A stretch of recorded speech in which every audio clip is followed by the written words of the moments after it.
Il vient de sortir un film musical très intéressant qui s'appelle Whiplash et qui nous parle de la vie d'un orchestre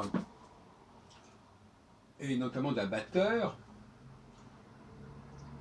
dans ses relations avec le chef de l'ensemble. Et le film se termine par une sorte de concert étonnant où le batteur ne suit plus la partition en quelque sorte. Et il va improviser pendant, je sais pas, une dizaine de minutes sous l'œil ébahi du chef, qui progressivement intègre et accepte cette improvisation et cette initiative au lieu de s'énerver. Et c'est très intéressant cette émergence de l'improvisation, qui d'ailleurs n'est pas un phénomène nouveau, on le voyait au XIXe siècle avec les cadences, cette émergence de l'improvisation dans un orchestre, qui fait que tout d'un coup, il y a un solo, parce qu'en fin de compte, on aurait pu imaginer aussi que d'autres personnes de l'orchestre se joignent à lui, mais là c'est un concerto au sens classique du terme, c'est un concerto pour batterie et orchestre, qui se met en place, qui s'improvise, et je trouve que c'est tout à fait sain et serein qu'il en soit ainsi. Et ça devrait être beaucoup plus souvent le cas. Bon, quitte à, effectivement, bon, on ne va pas trop aller trop loin, mais quitte à ce qu'il y ait à un moment donné une interruption et que tel soliste, tel instrumentiste de l'orchestre se mette à jouer quelques minutes à sa façon, y compris dans une œuvre classique, y compris dans un concerto pour violon de Beethoven, comme c'était le cas, comme je le disais, bien avant. Donc qu'on laisse une certaine liberté et qu'au nom d'une sorte d'exigence, de discipline, de rigueur, on n'emprisonne pas les gens, parce que les gens les plus doués se retrouvent au même niveau, on leur coupe les ailes, se retrouvent au même niveau que les gens les plus médiocres. Et dire dans le film, à un moment donné, il y a un autre batteur qui dit ah ben moi de toute façon moi je peux pas jouer sans ma partition, j'ai un problème médical. Donc il y a des gens qui sont handicapés presque et qui, parce que justement il y a une contrainte, il y a une rigidité au niveau des modes de fonctionnement de l'orchestre, ne, ne, ne voient pas leur médiocrité s'afficher. Hein. Donc on coupe les ailes aux plus doués en leur interdisant justement de montrer à quel point ils sont doués et en forçant tout le monde à respecter la partition, etc., etc., et puis les directives. Et là, à mon avis, il y a un nivellement tout à fait évident. Et puis, je voudrais continuer dans cette direction, en changeant un petit peu d'angle d'attaque. Moi, je n'ai pas de sympathie particulière pour les cordes. Il me semble que, historiquement, la musique, c'est avant tout les vents et les percussions. Et les vents, ça concerne et le sifflement, bien évidemment, auquel je tiens. Ça concerne tous les instruments à vent, tous les cuivres. Ça va du hautbois à la flûte, à la clarinette, au cor, à la trompette, au trombone, au tuba, etc.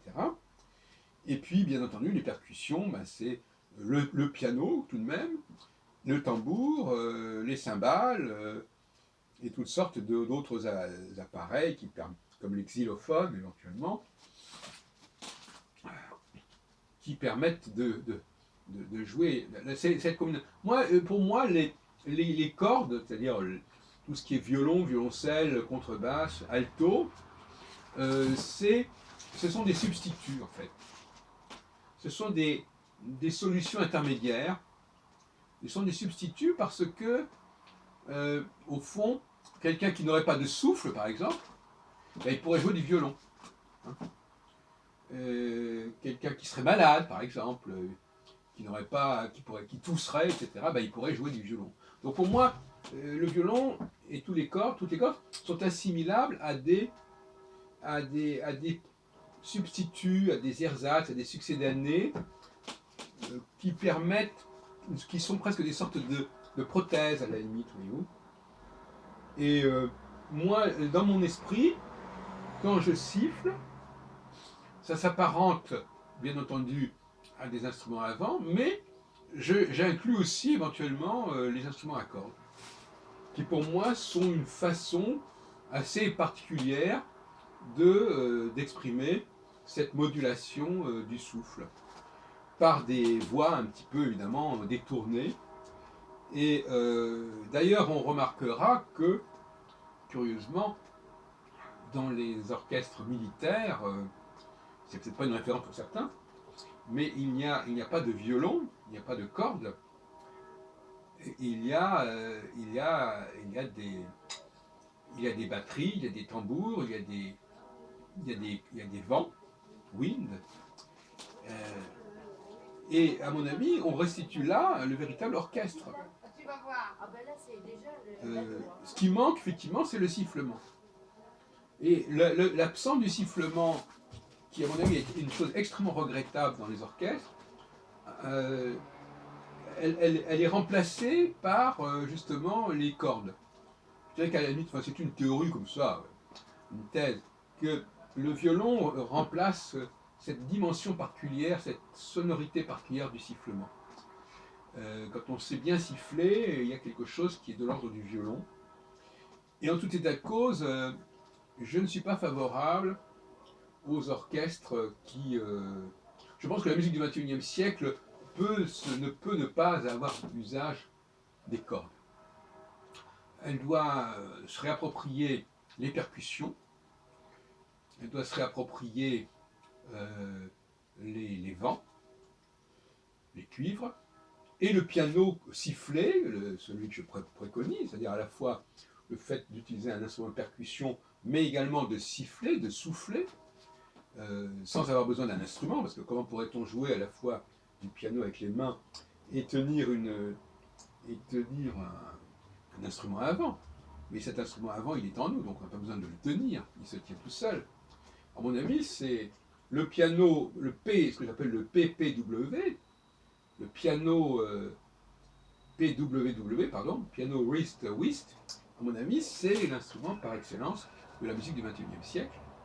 Et à ce sujet, je dirais que moi, ce que je propose, c'est une autre façon. De toute façon, je pense que la musique doit se renouveler.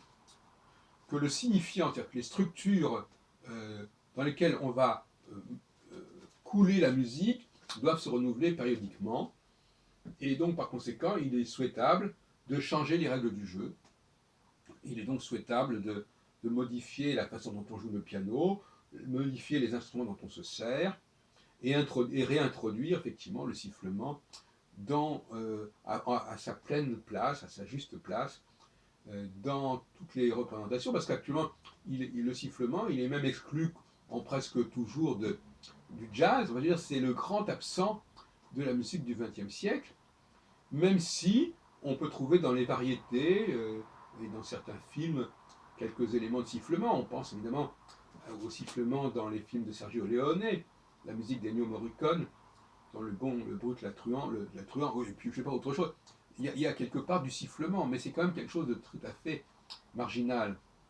Voilà, donc euh, pour nous résumer, la musique du XXIe siècle, redonner toute sa place à l'improvisation des solistes, mais aussi éventuellement dans la foulée, et c'est ce que je souhaite, une improvisation qui serait reprise par d'autres instruments de l'orchestre, sans que ce soit fondé sur une partition.